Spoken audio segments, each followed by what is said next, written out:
Olá pessoal, de volta aqui com mais uma edição de Rádio Opinião Entrevista com produção científica, reconhecimento acima de tudo aos nossos pesquisadores, aos nossos estudiosos, né, das mais diversas universidades aqui do nosso estado.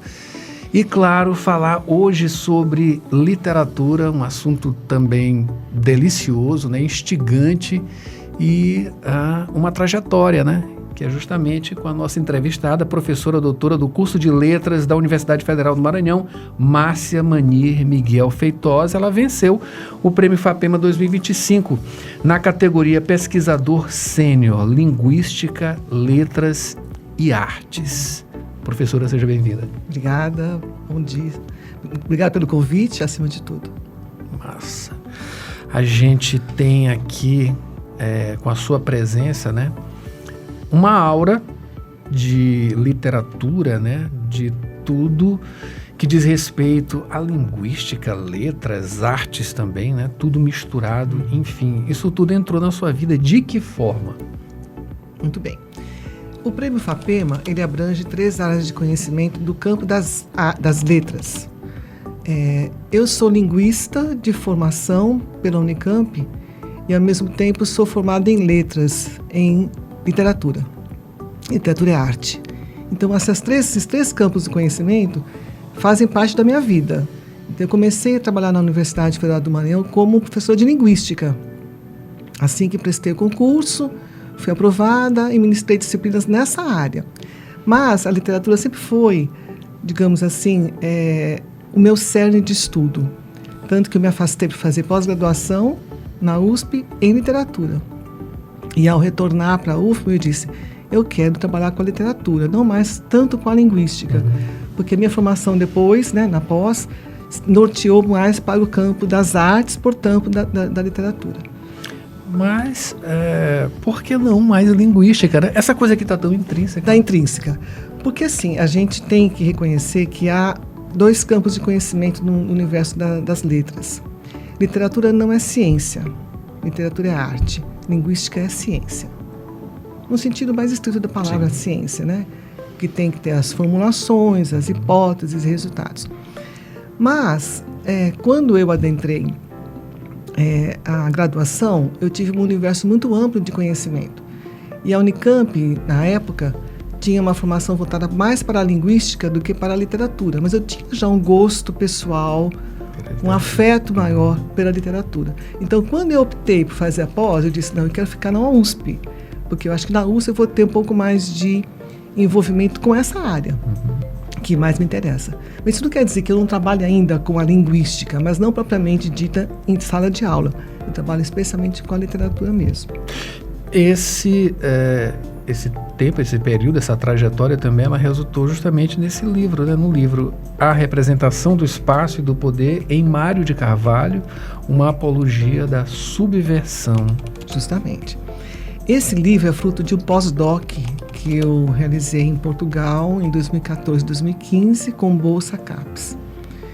Foi um período fantástico da minha vida profissional, porque assim, eu queria justamente fazer um pós-doc fora do Brasil, porque minha área específica de conhecimento é literatura portuguesa, e eu fiz questão de fazer na Universidade de Lisboa com uma supervisora muito afinada com os meus estudos de paisagem e literatura, que é Helena Boesco.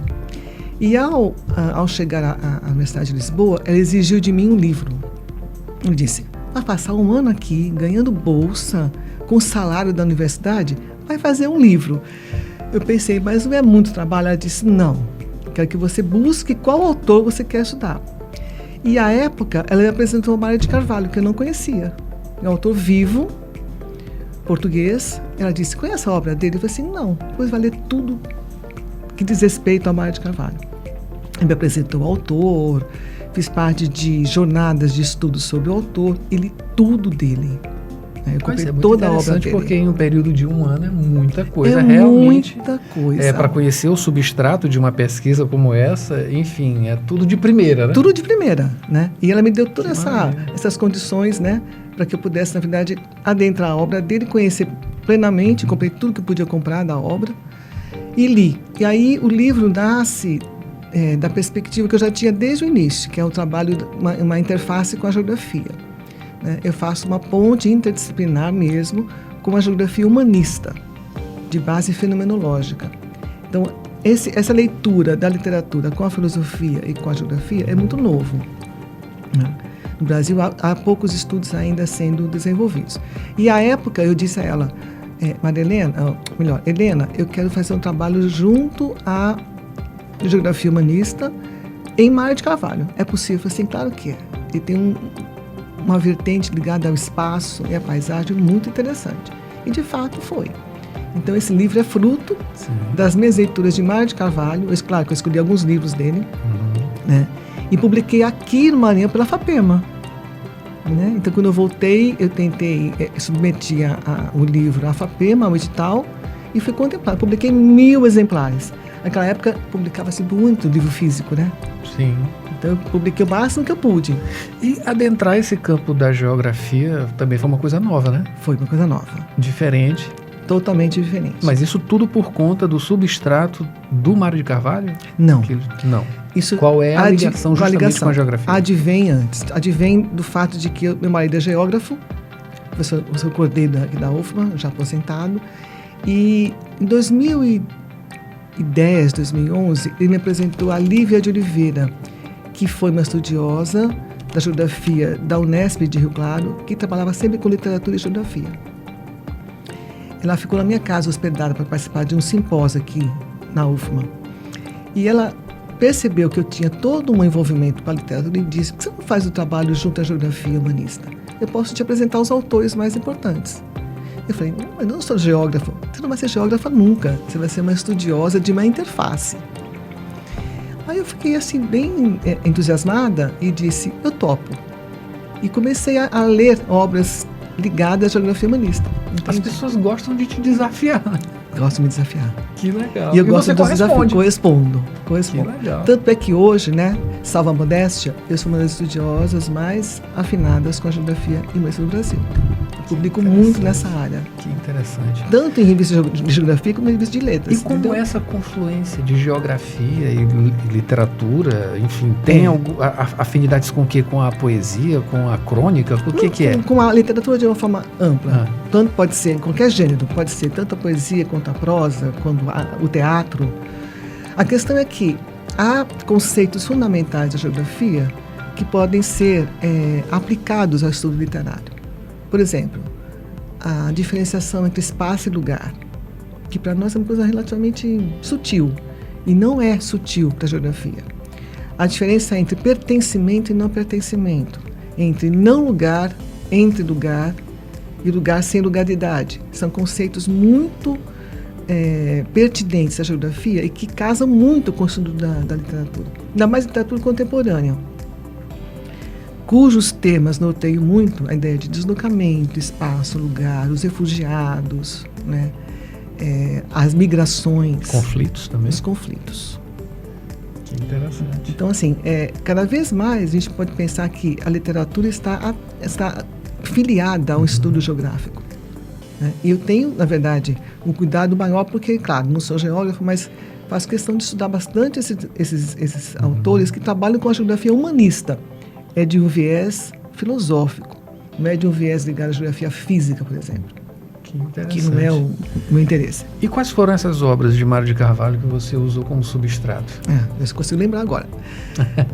400 mil sestércios, que é um livro como se fosse um livro pícaro, que lembra muito uma novela picaresca espanhola.